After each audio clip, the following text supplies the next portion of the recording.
Orientation is locked. Okay, well, I'm doing something different tonight because nothing's actually, well, it's not even tonight yet. But I've always gone live a little later and usually at the park. But this round, I thought I'd go live a little earlier. Why not? I've got a headache. I don't think I can stay up that late again.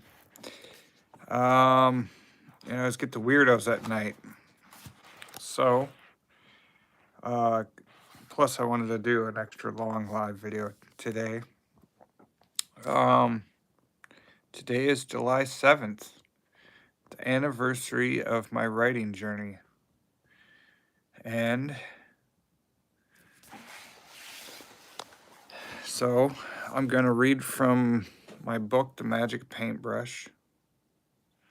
And then I'll talk about these books. July 7th. It's a pretty profound day for me. That's the day I decided to become a writer.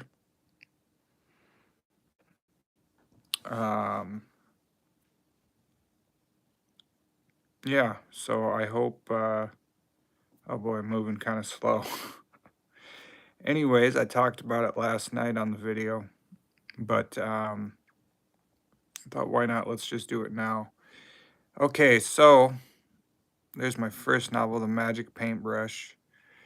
I guess I'll talk about that. That I wrote, it was like the third short story I ever wrote. I turned it into a novel, and they say write about what you know. And that's what I was doing for my first short story collection, writing about what I know.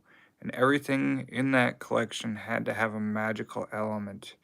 There were the clay monsters that came to life. This little boy molded these clay monsters, and then they came to life. It was all set to classical music.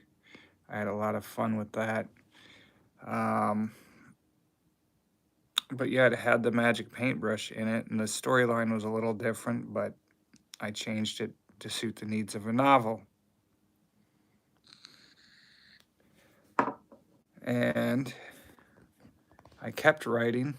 Just 3 novels now in the books of 9 and 10 Penance, but I kept writing. I decided to. The Greatest Storm was from the second short story collection I wrote. And I think, I wrote that collection before I wrote my first novel. I wrote a few story collections. And that was a combination of several short stories merged together to create one book.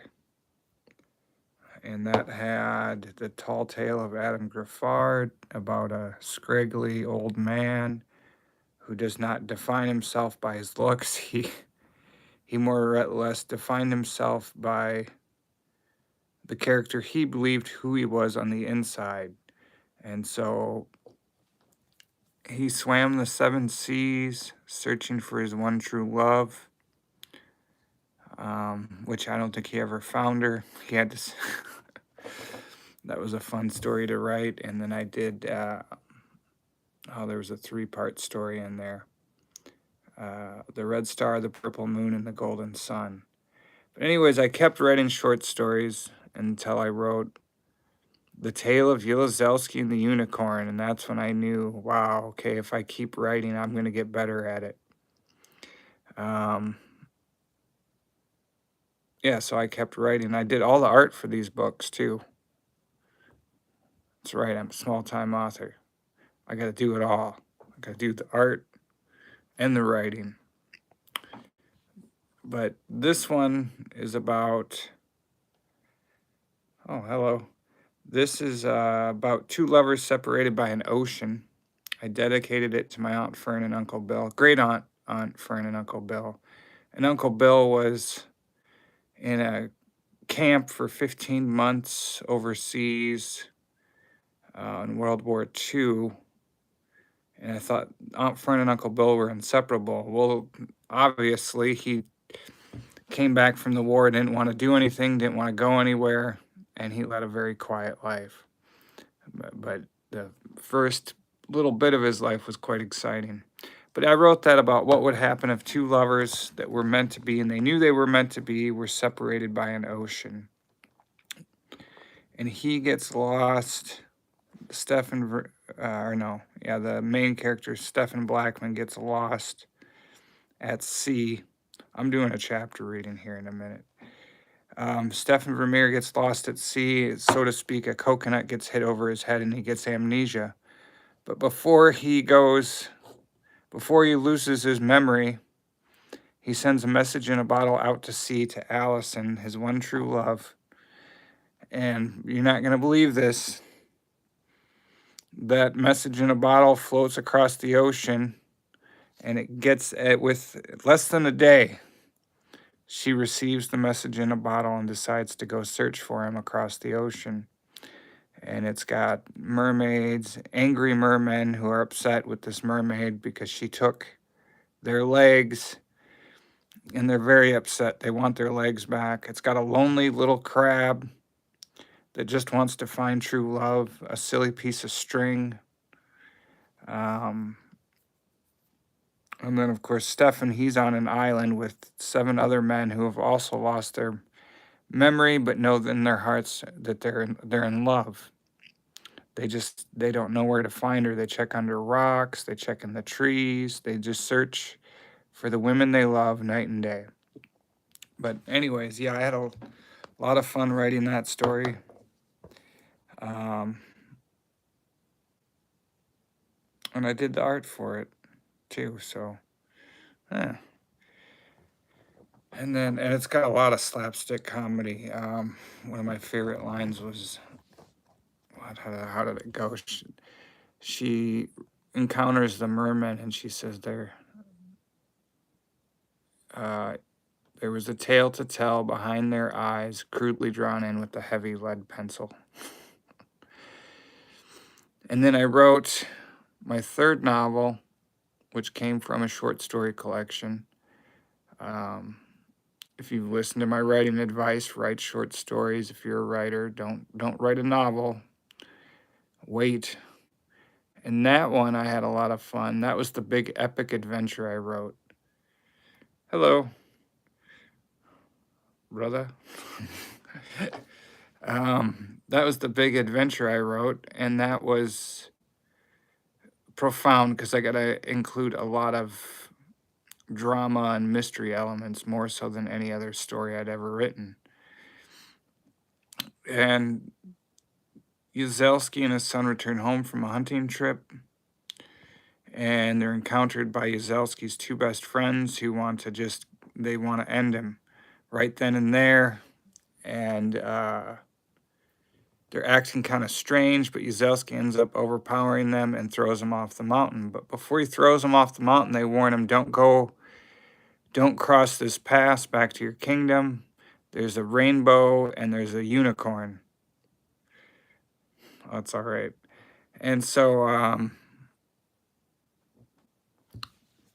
he thinks that's rather odd, but he crosses over the mountain pass and discovers there indeed is this rainbow they warned him of.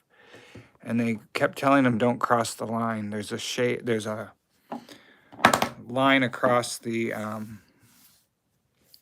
it separates your kingdom in 2 by the shadow of this rainbow. But anyways, so India, I got friends from India. Like maybe 10 people from India. But him and his son are like, oh gosh, there is something wrong. But then night falls, and the other side of the line is overcome with a wall of fog, turns into a wall of fog, and there's a forest, and they decide we can't cross the line, we can't go in there. Well, the son decides he wants to go in and save his family, but his father says, no, they're dead to us, we need to stay here. So they fall asleep with their backs up against a tree that shares a space between both worlds, their world and the world of the fog. When Yazelski wakes up in the middle of the night, his son is missing. and it's quite obvious he went wandering into the woods. So Yuzelsky begs and pleads with this wall of fog to let his son go, but it's obvious that's not going to happen. And then, so he throws a rock into the wall of fog, and then he hears a thud and a crash, and then next thing you know, a hand reaches through the fog and drops the stone, and he says, and this guy says, "Don't enter this fog. It's not a good idea, but could you pull me out of the fog?" And Yuzelsky says, "Well, I'm not doing that. I don't know what's on the other side." But he talks to him for a while, and eventually he decides to pull him out. And as soon as he does, another guy shoots an arrow into this guy's heart, and he dies. And so then another hand reaches through the fog and says, "Hey, take my hand, shake my hand. I'm your friend. Come on in. The weather's fine. And I know where your wife is and everything, and I can lead you to them." And he's like, "Well, I don't trust you." But he realizes he has no choice. So he says, "I'll follow you close behind." So he does. He enters the fog, follows him, and then he almost immediately falls asleep into a very unkind dream. And from there, from there, the rest of the book continues on. But I had a lot of fun with that. One of the most compelling books I wrote, with the most twists and turns and the most elements I could think of to fill into a book.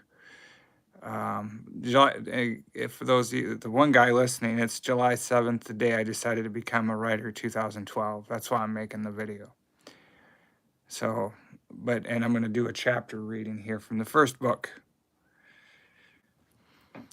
Yeah, so I decided to become a writer despite all odds, because they say it's hard. It's a hard path, and they're not wrong. I would not encourage it, because most people give up by the first book, but I kept writing them, and it's called The Books of 9 and 10 Penance. It's a series I wrote. Well, anyways, I think I'm a great writer, maybe a terrible speaker at times. Great performer. I've done a lot of performing since I started writing. Oh, it's grueling doing all the writing for everyone. I wrote several plays. Good God, people think you can just rewrite parts in minutes or something. It's not easy. But anyways, yeah. So I'm gonna, let's see here. Oh, and I've got, so these are the 3 books out. Undo a Black Spell. Well, there's some witches, but in that book, but that's my hand. I drew my hand. I don't think you want their help.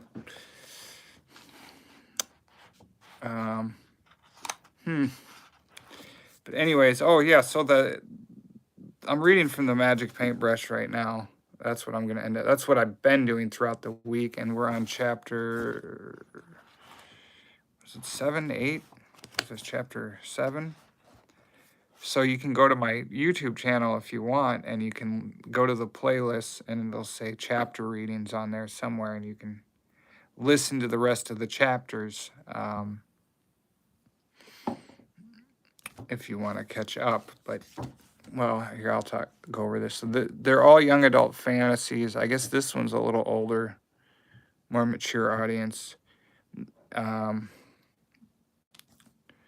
But, you know, I progressed as a writer. So this one was very lighthearted, coming of age tale, The Magic Paintbrush. In fact, I'll put that one up here. I'll put that one front and center while I read.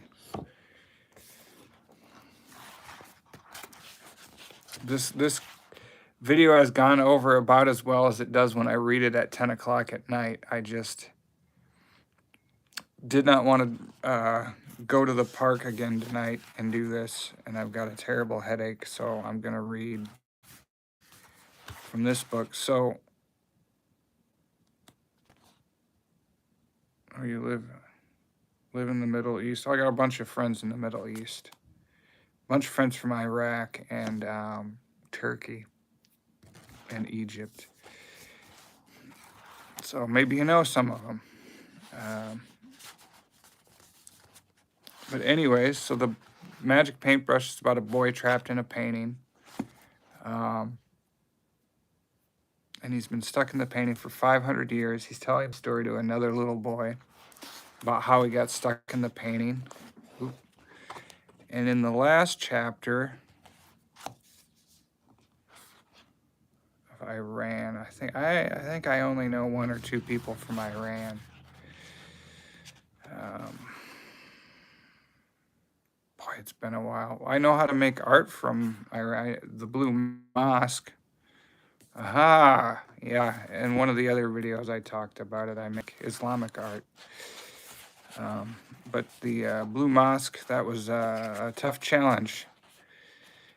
But anyways, the last chapter, that we were back in reality, back at the museum, and Aiden Fragonard was talking to Stefan Vermeer, and they had switched out the paintings, and he was kind of inspiring him and giving him hope. So in this chapter, the king's new castle, and I guess that's what we'll start off. So Fragonard had uncovered the magic paintbrush, and now they're going to use it to make a new castle. So I hope you're ready. I'm going to get into it and start reading. Here we are. Oh, what painting were they looking at? Oh yeah, Le Grand Jet by Georges Seurat. That's the painting they're viewing while Fragonard's telling his story. Harvest season was finally upon us. It came around quicker than I thought that year. Botticelli wasn't looking forward to the work ahead, and neither was I. I'd spent nearly the entire summer without doing a single chore. I couldn't wait to spend my days indoors doing what I truly loved, painting to my heart's desire. The night before harvest, I woke Botticelli and asked if he was up to such a challenge. He said he'd already had a plan in mind, but that it would require his old attire and long billowy hat. I retrieved his old attire, and when he put his hat back on, I knew he had something special planned. So off we went for a stroll down the main road of town. When we passed by Landseer's, Botticelli covered his mouth and coughed. The air is wretched, Fragonard, simply wretched. Is this any way to live, in such filth? I said there was nothing I could do, and then that was the way our people had always lived. He smiled in response with the crookedness seen on his lips as he often did, and said, Ah, but there is something I can do if I were to receive a gracious gift from your father. And what would that be? I asked him with an insatiable smile. Why, the title of royal painter, of course. If he really wanted this title to be bestowed upon him, I told him if he removed the dirt in the roads and then painted a stroke of luck over the entire kingdom, he'd be praised by our people for years to come and receive his highly sought-after position without question. Botticelli smirked with enthusiasm as he swiped his magic over the road, removing the dirt and debris. He then paved the streets in with the oils on his palette. Everywhere we walked that night was the first thing he did, as if a red carpet was being laid out to complete this dream of ours. We'd been walking for so long, eventually we looped back around to my father's humble little home. There I watched as he painted us a sparkling white palace. The new castle had beveled crowns, turrets, and archways. It was surrounded by curtained walls, artistically crafted with gargoyles hanging over the edges. I knew the crows certainly would think twice before nesting in them. Then I pointed over at the town bell tower with a gentle upward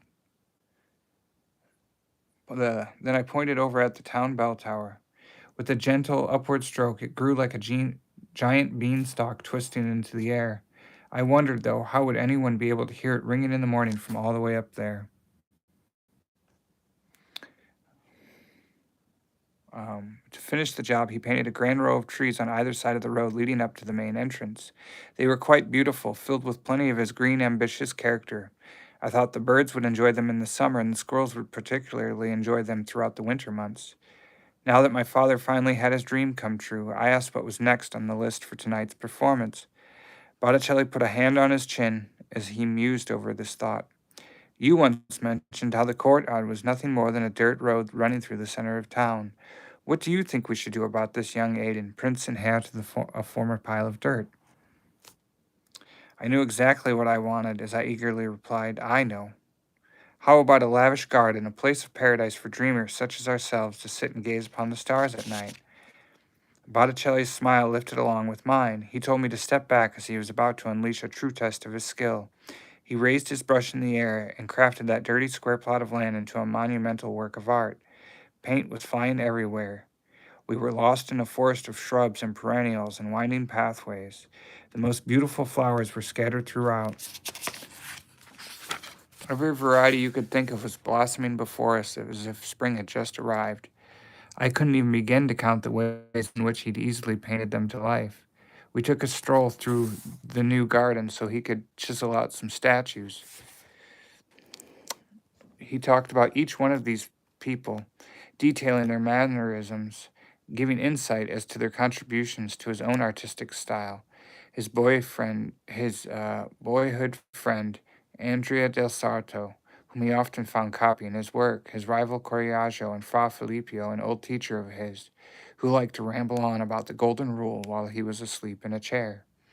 Now that the garden had been planted, I mentioned you should paint your bed of grass and flowers so that you'll have a place to sleep when the work is done. Botticelli humbly replied, I'll get to it later on, Fragonard, after the chores have been taken care of course. He was right. There was only so much of the night left before the early morning bell rang above my father's new home, revealing the magical surprise that awaited everyone. Landseer had a faulty gate that needed to be fixed. It seemed every other day one of his horses would get loose and trot off and wander through town. The sign above Enstrom's bakery certainly was in need of some new paint, and Renoir had a leaky roof that could use some mending. I knew we couldn't walk around all night taking care of these chores, so Botticelli and I walked to the edge of town where I first met him. He swiped his brush over a pile of debris and rubble ready for the trash, transforming it into a mountain of enriched soil. It was tall enough to reach the peak of the shortest tower in my father's new castle and gave us a clear view of the whole kingdom. He painted it full of lush green grasses, each blade unique and colorful with its own whimsical charm. There at the top, I watched as he painted the rest of our kingdom from rags to riches. The homes magically grew in size, and everyone had their own fenced-in yard. After he cleaned up the rest of the streets, he painted a wall surrounding our village to protect us from the harsh winters. Since most of the work was done, I asked if I could paint a few things. It had been a while since he let me play with the brush, and I'd learned so much since the last time I used it. Botticelli yawned and said, Maybe another night, Fragonard. I'm awfully tired. For now, I think I shall create that bed of flowers you talked about. I'm going to need a place to sleep tonight. Hold on. Oh. Now, where was I? Place to sleep. Oh, I was getting awfully tired myself, so we turned our attention to the fields. I could see Grantwood's farmyard in the distance and my square plot of land off to the side. It looked so small from up there, I wondered how I ever made a living farming such a hoveled piece of land. Botticelli instantly had his eye on that tree he was so fond of. He worked his magic and lifted atop 2 hills he created out of thin air. Then he swiped his brush over the landscape, covering it in a pastelic dream, completely devoted to his strange and surreal flowers. Some patches grew in wild, running through it like an untamed river, where others were dictated by his palette, contained in rectangular blocks of color. It was a cluttered mess of beauty to revere and admire. Though I thought it was all quite lovely, I pointed out how neither Grantwood nor I no longer had any crops to harvest.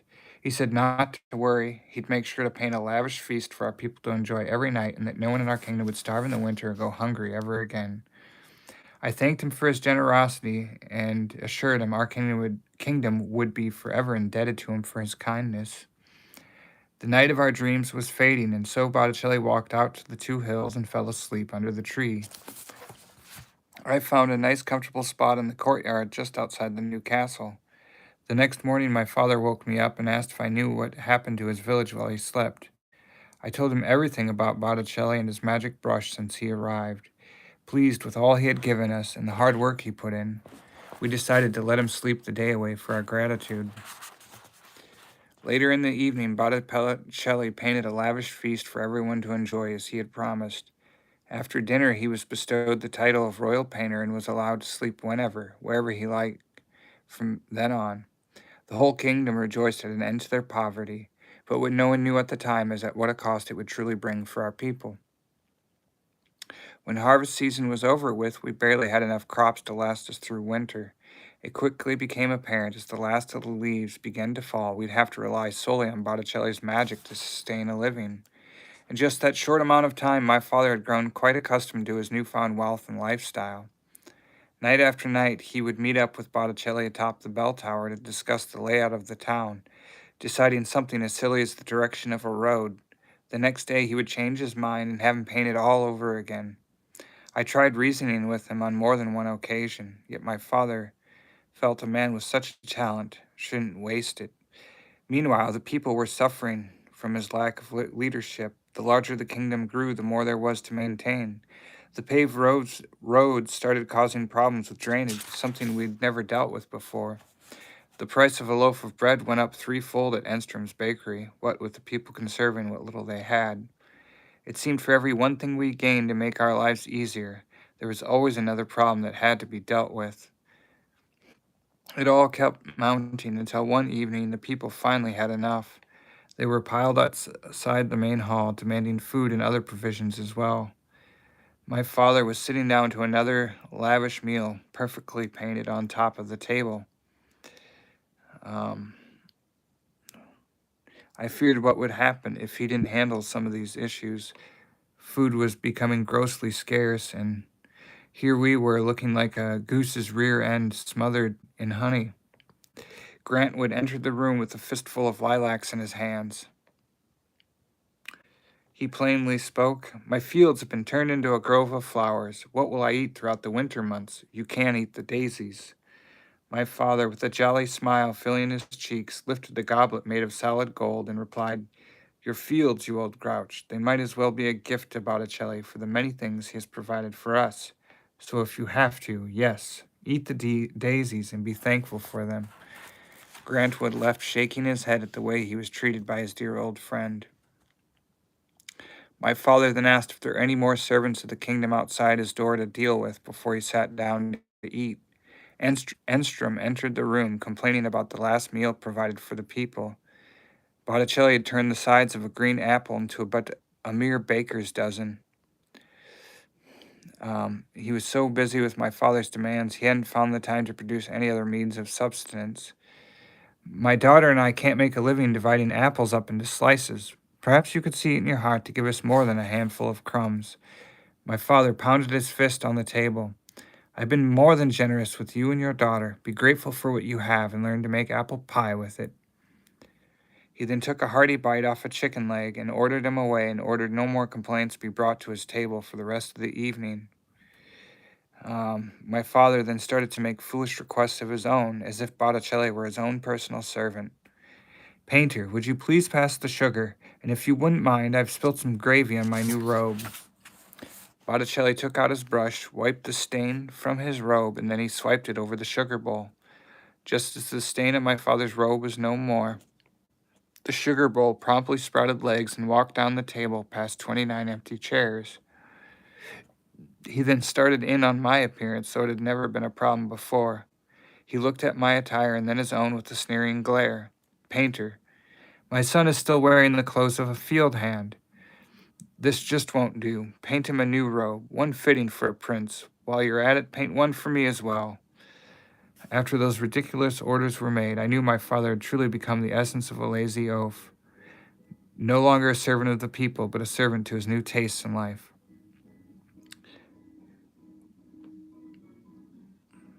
I don't know if you can hear that.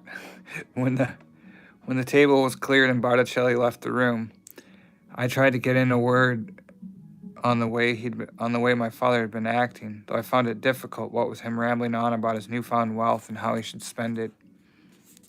Son, you know that garden you keep? It's an overgrown mess. We should have Botticelli painted away next spring and put in a ballroom. Yes, a ballroom, so we'll have a place to throw lavish parties. What do you think? In my opinion, I think you're treating the people unfairly, I responded. What do you mean, your opinion? I treat the people just fine. Now, what about this ballroom? Should we have inlaid floors or heaping slabs of green marble? I'd like to talk about Grantwood. You've known him for years, and yet tonight? Oh, that ornery old goose. He'll get over it. He has a way of making do with what he has. Now, you were saying marble would look better. I have to agree. Are you listening to me at all, Father? For every order you give, that's a loaf of bread off of someone's table. All this talk about who has what, I find it boring. Let's talk about my ballroom. Um, Besides, we can have anything we want. Just ask your friend. He doesn't mind, and you shall receive.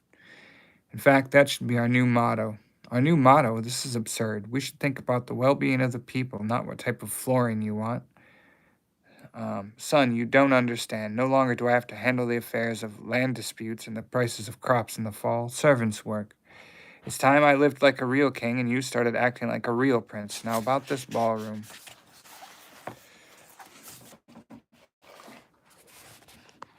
While my father continued to talk about flooring, I went to the courtyard and sat down on a bench to think things over. Botticelli was there painting up some wheat and barley for Grantwood. There were a long line of people waiting behind him, asking for help to get them through the coming winter months ahead.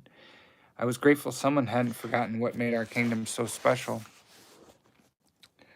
After Botticelli painted the last loaf, he sat down next to me and said, I've seen this type of behavior before, all too often in the places I've visited, where the wealthy lived in ivory towers, quite literally, while the people they were supposed to be watching over lived in squalor beneath those thrones of high society. It was a shame, he told me, but it was my father's choice to bear this burden, and he grudgingly chose to bear it alone. I agreed. The man I once admired was no longer my father, but a spoiled, rotten child. Botticelli said if it'd make me happy, he'd stop painting those things my father kept demanding. He only wanted to appease him. He promised from now on no more. Where am I? He promised from now on no more robes of fine linen, towers adorned with gold and silver and jewel-encrusted crowns, and food for plenty at an empty table. The next night, my father sat at his throne and started making his foolish demands. It was a laundry list of luxuries a mile long. He asked for a grander dining hall, embroidered carpets, softer shoes, a larger bed, and more towers, one standing taller than the next. Botticelli stood up, stretched his arms, and yawned. He then announced he was tired. He said the king would have to wait for his riches another day.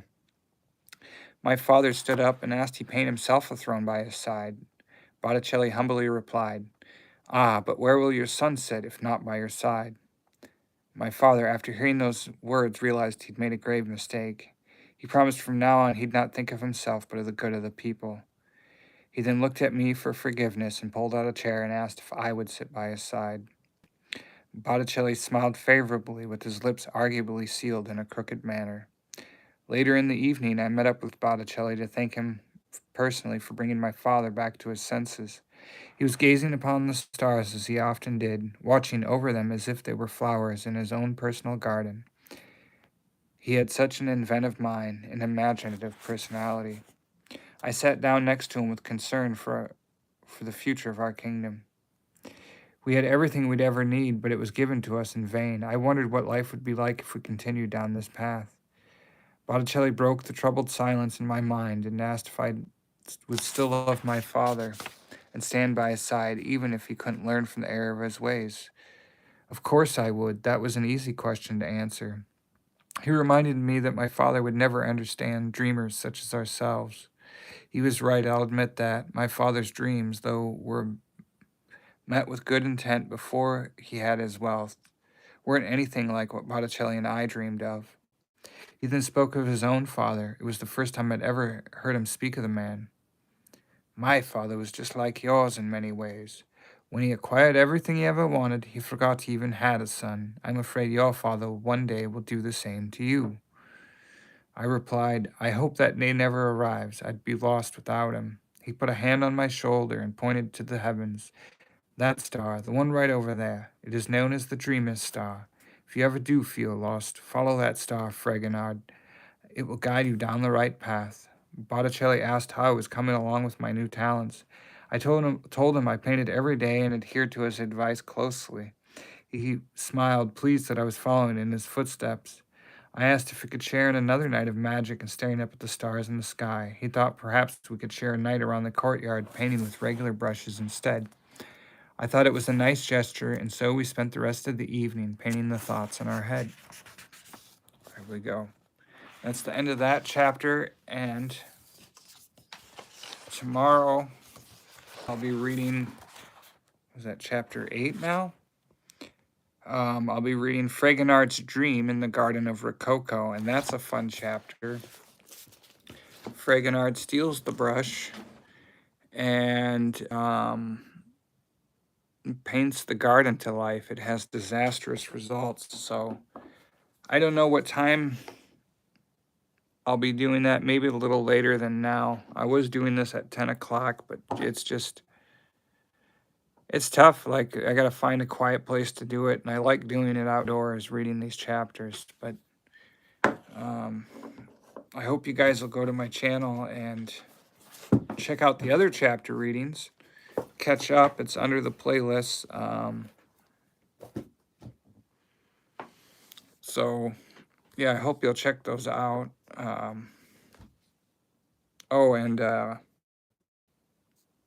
Yeah, I have it up on Amazon Kindle right now.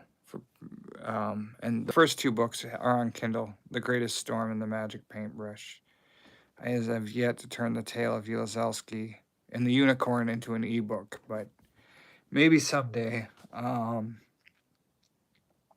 Thanks for listening, and, well, yeah, it's July 7th, so happy birthday to me for deciding to become a writer. Boy, this video ended up longer than I thought, but yeah. Hopefully you'll tune in tomorrow night. Maybe I'll do it around 7 o'clock. I'll put it on there at 7. I just didn't want to keep doing it at night. I had too many weirdos commenting on my posts. So thanks for listening.